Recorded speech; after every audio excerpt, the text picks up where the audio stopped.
말씀은 신약성경 248페이지 로마서 8장 1절부터 11절까지 봉독합니다. 248페이지 로마서 8장 1절부터입니다. 그러므로 이제 그리스도 예수 안에 있는 자에게는 결코 정죄함이 없나니 이는 그리스도 예수 안에 있는 생명의 성령의 법이 죄와 사망의 법에서 너를 해방하였습니다. 율법이 육신으로 말미암아 연약하여 할 수 없는 그것을 하나님은 하시나니 곧 죄로 말미암아 자기 아들을 죄 있는 육신의 모양으로 보내어 육신의 죄를 정하사 육신을 따르지 않고 그 영을 따라 행하는 우리에게 율법의 요구가 이루어지게 하려 하심이니라. 육신을 따르는 자는 육신의 일을, 영을 따르는 자는 영의 일을 생각하나니 육신의 생각은 사망이요 영의 생각은 생명과 평안이니라. 육신의 생각은 하나님과 원수가 되나니 이는 하나님의 법에 굴복하지 아니할 뿐 아니라 할 수도 없음이라. 육신에 있는 자들은 하나님을 기쁘시게 할 수 없느니라. 만일 너희 속에 하나님의 영이 거하시면 너희가 육신에 있지 아니하고 영에 있나니 누구든지 그리스도의 영이 없으면 그리스도의 사람이 아니라. 또 그리스도께서 너희 안에 계시면 몸은 죄로 말미암아 죽은 것이나 영은 의로 말미암아 살아 있는 것이니라. 예수를 죽은 자 가운데서 살리신 이의 영이 너희 안에 거하시면 그리스도 예수를 죽은 자 가운데서 살리신 이가 너희 안에 거하시는 그의 영으로 말미암아 너희 죽을 몸도 살리시리라.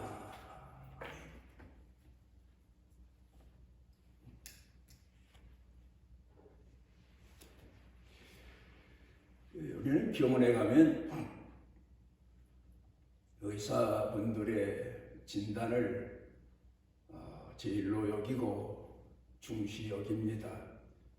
우리 육신의 몸을 연구하고 또 가장 치료를 위해서 애쓰고 노력하는 기관이 의료기관이고 의사분들이기 때문입니다.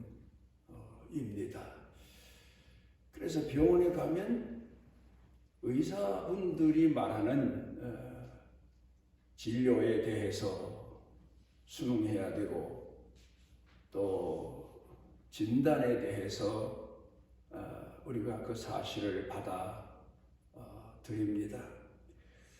그런데 우리가 사는 지금 시대에 사람에게 있어서 병이 몸에만 병이 있는 게 아닙니다. 육신의 몸에만 병이 있는 게 아니고 사람 속에 있는 이성에도 마음에도 병이 보통 심각한 것이 아닙니다. 어쩌면 육신의 병보다도 만물의 영장으로 지음받은 인간이기 때문에 정신적인 병, 이성적인 병, 마음의 병이 어쩌면 더 육신의 병보다도 중할지 모르는 그런 시대를 우리가 살고 있습니다.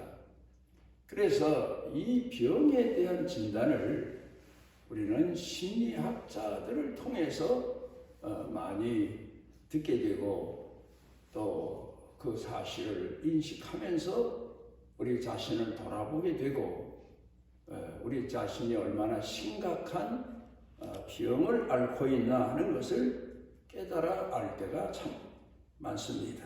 그런데 현대 심리학자들이 현대인들을 정신적으로 진단하고 진료하면서 발표한 내용의 가장 심각한 병이 증후군이다. 그래서 현대인들은 증후군 시대를 살고 있다. 시대란 말까지 붙여가며 많은 사람들이 증후군 병을 앓고 있다. 그렇게 진단 진찰을 했습니다. 증후군이라고 하는 말은 무슨 말인가 하면 하나님이 사람을 지으실 때에 자유인으로 건강한 사람으로 어디 매이지 않고 병에 매이지 않고 잘못된 것에 매이지 아니하고 참 평안한 가운데에 그 인생을 살도록 하나님이 지어 놓으셨습니다. 그런데 인간이 죄를 범하면서부터 사람은 죄의 노예가 됐고 죄의 종이 됐고 죄로 인하여서 시달림을 받는 그런 인생을 자유를 잃어가면서 살게 된 것입니다. 증후군이라고 하는 것은 어쩌면 사람들이 잘못된 사고방식, 우리 그리스도인들이 말하는 죄에서부터 시작된 병이다. 그렇게 말할 수 있겠습니다. 그러니까 성경 가운데에도 보게 되면 이런 병들을 예방하기 위해서 육신도 역시 마찬가지지만 구약시대로 돌아가 보게 되면 음식을 먹는 데 있어서도 여러 가지를 지적해 가르쳐 주시고 있습니다.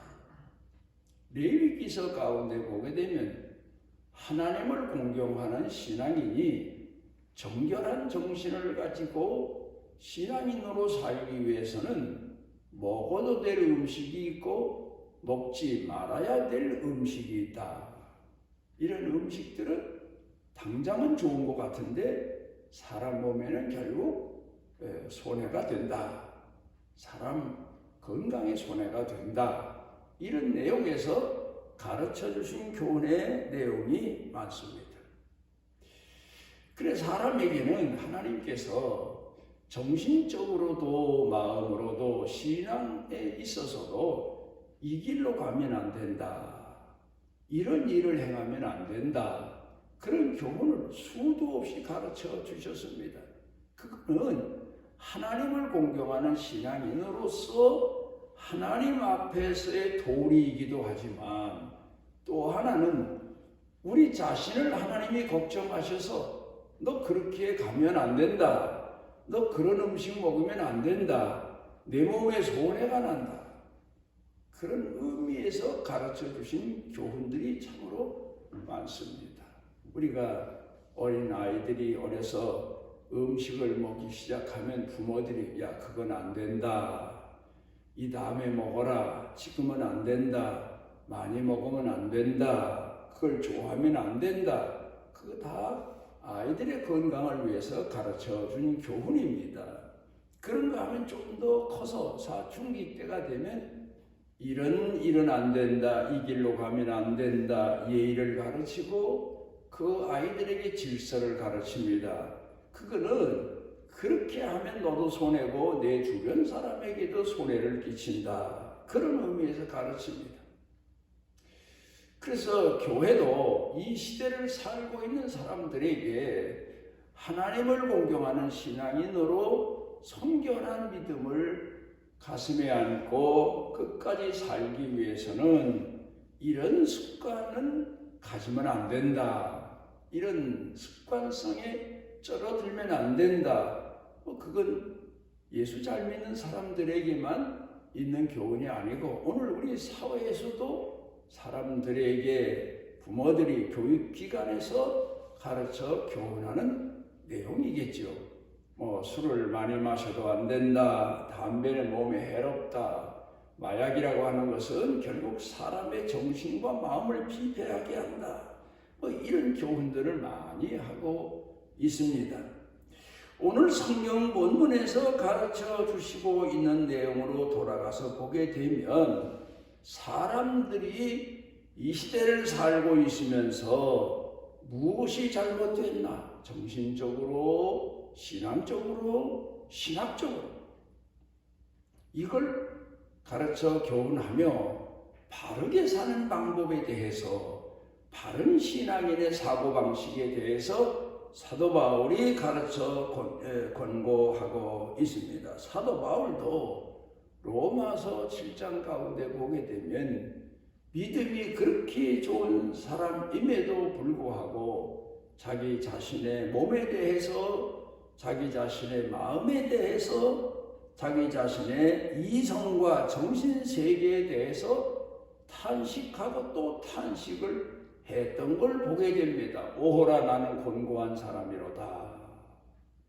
이 사망의 몸에서 누가 나를 건져내랴? 원하는 선은 행하지 않고 원치 않는 악의 길이 나를 시험하고 있다.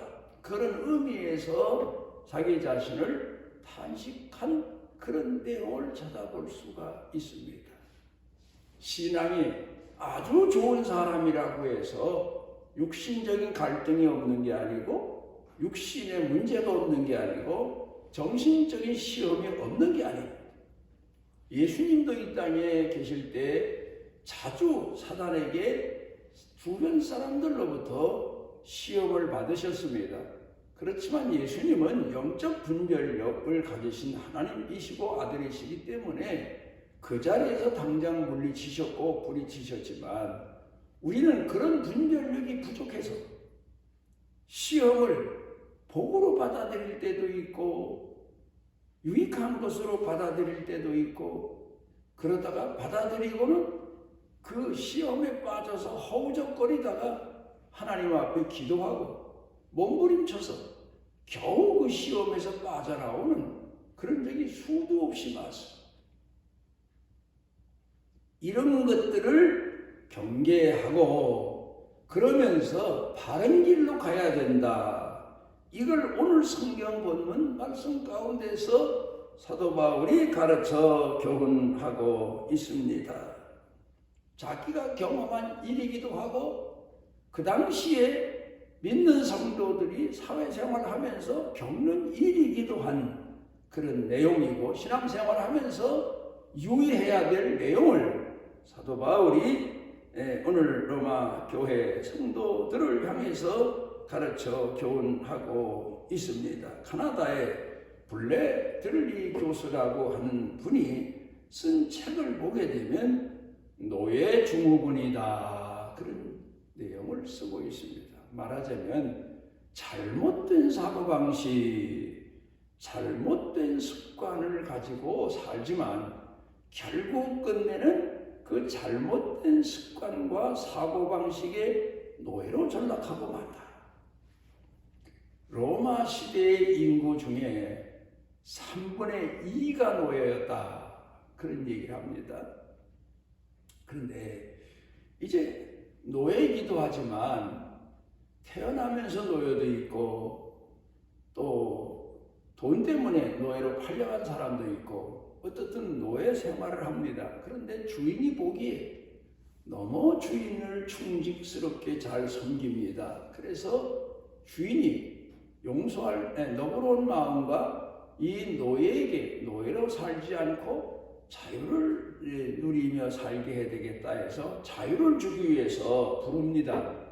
이제는 내가 내게 빚진 것, 팔려온 것 그 이상의 일을 내게 해 주어서 내가 너한테 자유를 준다. 주인이 자유를 주지 않으면 결코 노예들은 평생토록 자유할 수가 없습니다. 로마 법이 그렇습니다. 그런데 주인이 노예에게 자유를 주면 그때부터 자유입니다. 로마 법입니다. 그래 주인이 이제부터는 자유롭게 살아라, 그리고 자유를 줍니다. 그런데 문제는 이 노예가 자유를 모릅니다. 자유가 오히려 거북스럽습니다. 주인의 노예로 사는 게 편합니다. 그래서 자유를 얻었다 해서 처음에는 자유롭게 산다, 이제 노예가 아니다, 내 신분이 바뀌었다, 얼마나 좋아하는지 모릅니다. 그리고 살려고 하는데 자유인으로서 살아본 경험이 없잖아요. 노예로만 살았잖아요. 명령만 내려서 그 명령에 순종만 했잖아요. 복종만 했잖아요. 창의성이 없고 모험이 없고 자기 자신의 살 길을 개척해갈 훈련이 되어 있지 않은 거예요. 그래서 이 사람이 다시 돌아와서 주인이여 나는 자유롭게 살 수가 없습니다. 오히려 자유를 주셔서 고맙긴 하지만 자유롭게 살려고 보니까 당장 먹을 양식도 구할 수 없는 처지입니다. 다시 노예로 살겠습니다. 노예로 받아주십시오. 그래서 노예로 산 사람이 많았다는 거예요. 자, 오늘 우리 현대인들에게 있어서 가끔 보면 담배를 피웁니다. 참 담배 피우는 사람들 보면 불쌍해요. 이 짝이 없어요. 이제는 옛날에는 담배를 그저 아무 데서나 피우는데 이제는 의학적으로 담배 피우는 사람만 담배 피워서 몸에 해를 갖는 게 아니라 주변 사람들에게 또 해를 준다. 집안에서 담배를 피우면 그 집안 식구들, 아이들로부터 어른까지 담배 안 피우는 사람도 똑같이 담배 피우는 사람처럼 기관지가 나빠지고 몸이 나빠지고 왜 그 연기를 마시기 때문에. 그래 그걸 홍보를 하고 많이 알려졌잖아요. 그러니까 담배 피우는 사람이 자기가 집안에서 담배 피우면 집안 식구들 건강 해롭게 된다는 걸 알기 때문에 못 피워요. 그래 집에서 퇴근하면 집에 들어가서 참는 거죠. 그리고 잠을 자죠. 아침에 깨면 담배 생각이 보통 큰 게 아니에요. 그러니까 나와서 집 뒤에 가서 숨다시피 하면서 담배를 피우고 다시 가는 사람들을 많이 봤어요. 또 퇴근하고 집에 들어가면 담배 못 피울 것 같으니까 집에 다 와서 집 앞에서 담배 또 피우고 그리고 집에 가는 사람도 많이 봤어요. 또 길거리 다니다 보면 금연 장소가 이젠 보통 많은 게 아니에요. 하다못해 화장실 가도 금연 장소예요. 그러니까 담배 피우려면 다른 데 가서 피워야 되는데 휴게소나 고속도로 휴게소 같은 데 가보면 담배 피우는 박스가 따로 있어요. 거기들 가서 담배들을 피우고 피우는 사람끼리니까 어쩔 수 없이 모여서 피우고 그리고 나옵니다. 얼마나 불쌍합니까? 그것뿐입니까? 알코올 중독자, 술. 사람의 몸에 약간의 술은 도움이 돼요. 음식으로서. 그렇지만 이게 계속 마시게 되면 중독이 돼서 결국은 술을 마시지 않으면 아무것도 못해요. 알코올 중독자가 돼요. 그 정도가 되면 벌써 손이 떨리고 발이 떨리고 정신이 떨리고 불안해서 못 살아요. 그것보다 더 무서운 게 아편이지. 그런데 이건 몸에 해로운 습관성을 가진 것을 말합니다만은 근간에 우리 사회에서 유념해야 될 게 하나 있어요. 그게 뭔가 하면 사람은 세 가지 선이 있어요. 육체 주도적인 사람, 육체 위주로 사는 사람, 먹고 마시고 향락을 누리고 그래서 행복하고 그렇게 사는 사람 그렇습니다. 그 다음에 두 번째로는 이성 주도적인 사람이 있어요. 이게 우리가 유의해야 될 거예요. 이성 주도적인 사람은 합리적인 사람이에요. 도덕적인 사람일 수도 있지만 또 하나는 옛날에는 이성 주도적이면 합리적이고 도덕적인 것만 문제가 되는데 인류 역사가 지내오면서 큰 문제가 철학, 그 다음에 또 하나가 사상입니다. 이 사상이 얼마나 무서운지 모릅니다. 대립된 사상은 두 가지죠. 공산주의와 민주주의. 그런데 우리 교회가 민주주의를 환영하는 것은 민주주의가 거기도 문제가 없는 건 아니에요. 있어요. 민주주의도. 목회하면서 보면 민주주의 식으로 목회를 하지만 거기도 문제가 있는 건 있어요. 그렇지만 그래도 신앙생활하는 사람에게는 민주주의가 지금 현재 지상에 있는 사상 중에는 최고예요. 그런데 사회주의가 있어요. 공산주의가 있어요. 이거 우리가 심각하게 받아들여야 됩니다. 언제부턴가 지금 현재 정부가 그전에는 안 그랬어요. 민주주의와 자유주의, 민주당, 자유당, 대표적인 정치인들 아닙니까? 다 약간의 진보적이고 약간의 보수적인 그런 차이는 있었지만 국민을 위하고 나라를 위하는 마음은 민주주의라고 하는 사상을 가진 대한민국의 합당한 정당들이었어요. 그런데 요새는요, 이게 진보라고 하는 사람들 중에 다 그런 건 아니지만 무서운 사회주의 사상을 가진 사람들이 있어요. 여러분들이 아마 TV나 신문 이런 걸 눈여겨보면 알 수 있어요. 아, 이 사람이 나라를 위해서 뽑힌 사람이지만 사회주의자구나. 분별력을 가지고 우리가 살펴봐야 돼요. 사회주의는 공산주의 가까워요. 이걸 알아야 돼요. 그래서 교회에서 요사이 근간 몇 년 사이에 탄식하는 것은 우리나라가 사회주의로 가면 안 된다. 왜? 정치인들 중에 사회주의자가 많기 때문에, 공산주의 가까운 사람들이 많기 때문에 민주주의라는 탈을 쓰고 번식해가는 사회주의자들이 많아요. 지금 이 사람들은 근본이 그래요. 수단 방법 가리지 않아요. 목적을 위해서는 나쁜 악한 방법도 계략도 사용해도 된다는 그런 사람들이에요. 뭐 누구 예를 들 수도 없어요. 하도 많아서. 그러다 보면 결국 공산주의나 다를 바 없는 나라가 되어버리고 말 거고, 결국 교회가 이 정권이 들어서면서 입은 피해가 보통 큰 게 아니에요. 교회를 샅샅이 뒤져서 세금을 물리고, 세계적으로 민주주의를 주창하는 나라에서 교회 세금 물린 나라는 없어요. 목회자들에게도 지금 세금 내고 있어요. 그러면서 자기는 정당한 방법인 것처럼 호도하고 있지만 이 문제가 심각한 거예요. 그러니까 사회주의를 가슴에 품고 이성적으로 거기 훈련된 사람들은 공산주의와 자꾸 가까워지려고 해요.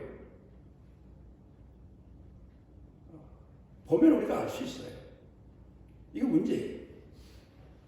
보통 심각한 문제가 아니에요. 경계해야 돼요. 그런데 이제 세 번째, 신앙 주도적으로 사는 사람들. 그런데요, 이단은 예수님 때도 있었어요. 그 다음에도 계속 있었어요.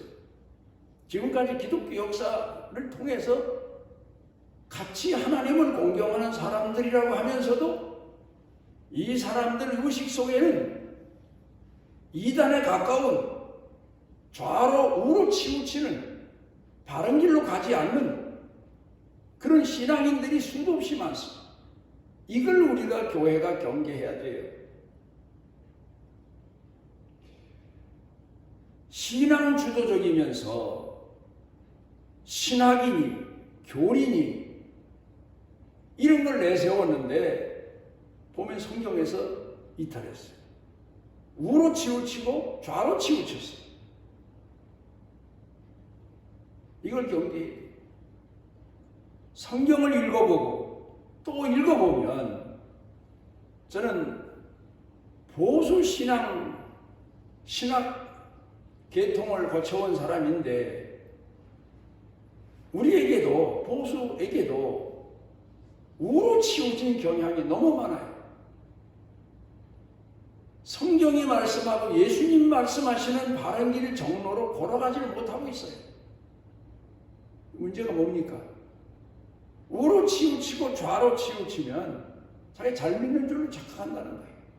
자기 믿는 방법이 옳은 줄로 착각하는 거예요. 예수님께서 마지막 죽어서 천당 갈 때 우리 말로 말하면 버선발로 뛰어나와서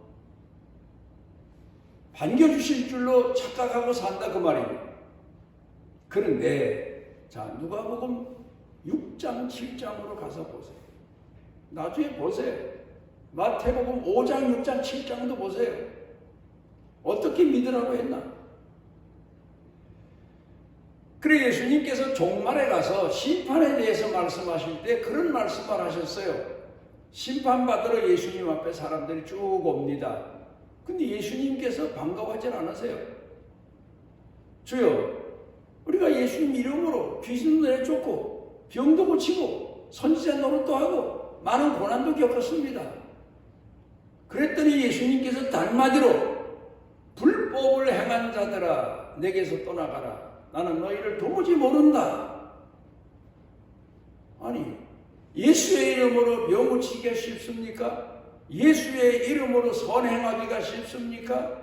예수의 이름으로 신앙인으로서 신앙생활하는 게 그렇게 쉬운 일은 아니에요. 그런데 예수님께서 불법을 행하는 자들아 내게서 떠나가라.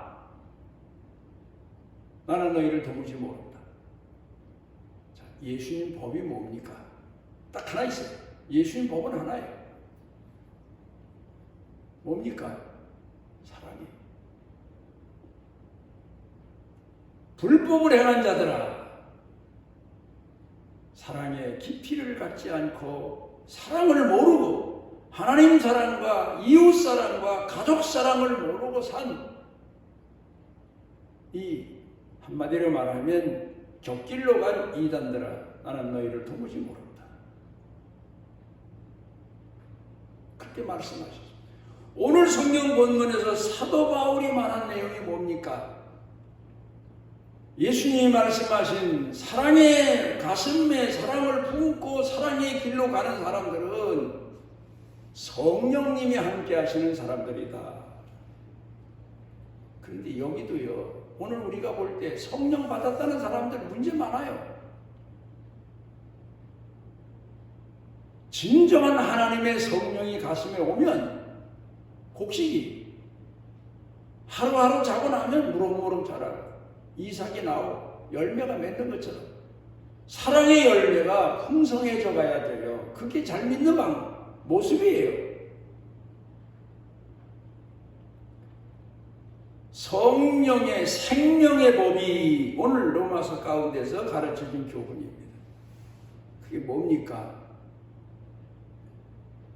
하나님의 진정한 성령의 법, 생명의 법, 사랑의 법.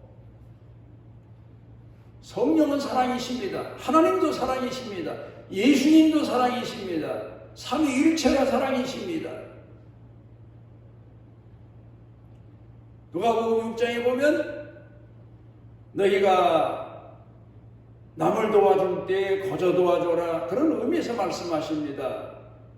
대접받으려고 남을 대접하면 안 믿는 사람도 똑같이 하지 않느냐.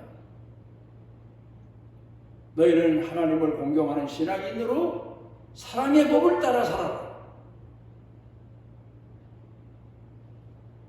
시간이 없어서 말씀드리지 못하지만 읽어보고 또 읽어보면 내가 사랑에서 이탈했구나. 예수님 법에서 이탈했구나. 정로가 이건데 사랑의 길인데 이걸 깨닫게 될 겁니다. 성령의 길인데 성령께서 감동시키시는 길이고 인내하게 하시는 길이고 참아내게 하시는 길이고 나를 낮추게 하시는 길인데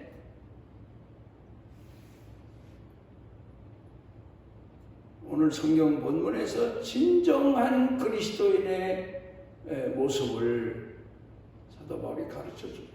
오늘로 이 시대에 우리도 예수님의 법을 따라서, 생명의 법을 따라서 하나님을 잘 공경하고 열매 맺는 하나님의 미랄로 익어가는 신앙인들이 되시기를 바랍니다. 우리를 주의 전에 모으시고 때를 따라 가르쳐 주신 주님, 주께서 이 땅에 우리들을 사랑의 열매 삼으시기 위해 선택하시고 죄를 씻어 성결케 하시고 주를 따라 섬기게 하셨사오니 우리도 주님처럼 사랑을 가슴에 안고 사랑의 사람으로 평생 살아가 사랑의 열매로 주 앞에 나아갈 수 있도록 은혜를 더하시옵소서. 예수님 이름으로 기도드리옵나이다. 그 날개 아래 보호를 받으러 온 내게 온전한 상 주시기를 원하노라. 하늘 보좌를 버리시고 죄에 빠져있는 우리들을 구원하기 위하여 이 땅에 육신의 몸을 입고 오신 우리의 선한 목자이신 예수 그리스도의 무한하신 사랑과 우리를 가슴에 품으시고 영원토록 사랑하시고 은혜 베푸시고 긍휼 베푸시는 아버지 하나님의 만극하신 사랑과 우리 속에 내재하셔서 감동케 하시고 하나님의 사람으로 하나님을 사랑하고 가족을 사랑하고 이웃을 사랑하며 살아가는 은혜와 은총을 더해 주시는 성령님의 사랑과 능력의 은총이 사랑하는 자녀들 생각, 마음, 영과 육 그리고 온 삶과 생활, 터전, 일터, 경영 온 교회 중에 넘치고 넘치도록 함께 하시기를 축원하옵나이다.